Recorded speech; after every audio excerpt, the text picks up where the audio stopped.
Je supporte pas les files d'attente. Moi j'attends pas, mais bon, je me bats. J'ai horreur de perdre mon temps.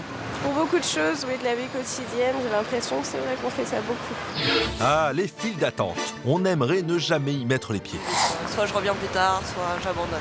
Je commande sur Internet ou je fais en sorte de venir à l'heure où il n'y a personne. Je lis en attendant, ou alors je fais un peu de méditation même parfois dans la file d'attente. Chaque Français passe en moyenne 4 mois de sa vie dans une file d'attente, soit 26 minutes par jour à taper du pied devant la boulangerie, au guichet d'une administration et même pour les loisirs. Malheureusement, la difficulté ne se résoudra pas d'un coup de baguette magique. Comment gagner du temps ?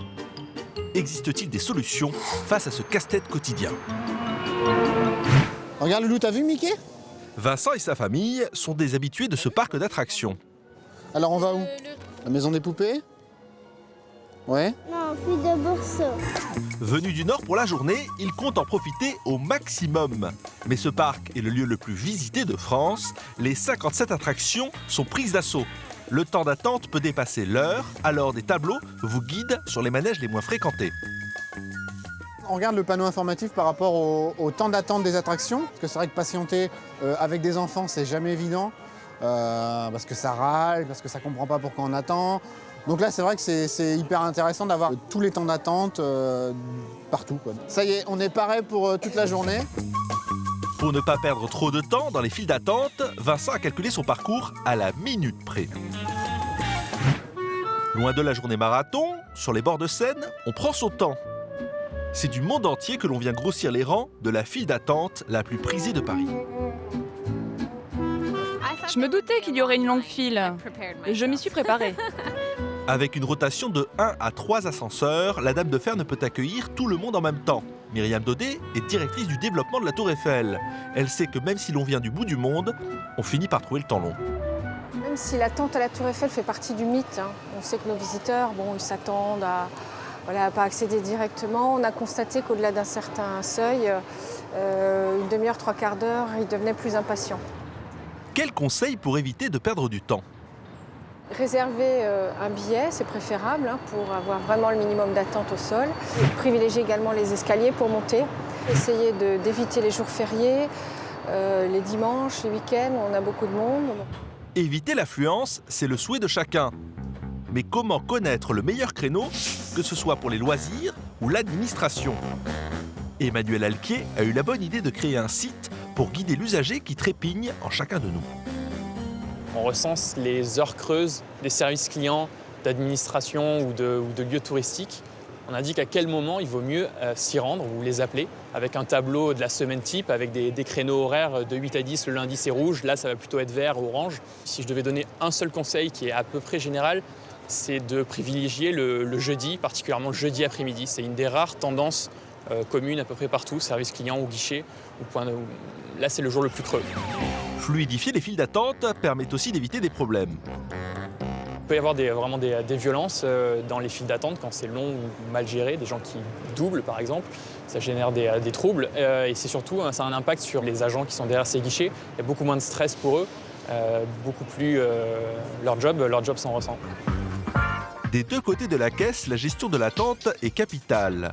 La grande distribution en a fait une priorité. En effet, 30% des clients ont déjà renoncé à un achat pour cause d'embouteillage.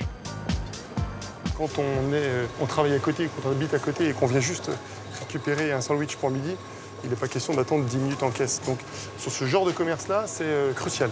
Ça l'est un peu moins sur d'autres, comme dans les grandes surfaces, alors qu'ils se battent énormément sur l'attente en caisse. Guillaume Antonietti est consultant pour les grandes surfaces. Il cherche à optimiser le temps d'attente des clients. Dans ce supermarché, une nouvelle initiative vient d'apparaître. Je vous montre. Donc on va faire nos courses dans le magasin. On revient avec nos achats et vous voyez, il y a une seule file d'attente et il y a beaucoup de monde devant moi. Et vous allez voir, en fait, ça passe très vite parce qu'il y a 5 caisses ouvertes.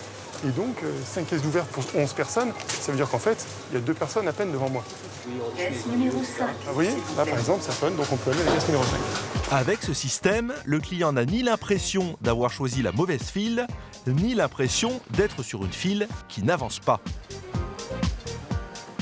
Caisse numéro 6, s'il vous plaît. C'est où, moteur planche, c'est bas ? Au parc d'attractions, Vincent et sa famille, eux, commencent à avoir l'impression que c'est un peu long d'attendre. Là, on va arriver dans le corridor un petit peu plus thématisé et on sent que ça commence à s'impatienter avec les loulous. Dans la file d'attente de la même attraction, Virginie et ses 2 enfants s'impatientent. La magie s'est évanouie. Arrête, allez, descends, c'est bientôt. Allez, Alain, comment? Est-ce que vous avez des trucs, des astuces pour faire un peu patienter vos enfants? Comment ça se passe?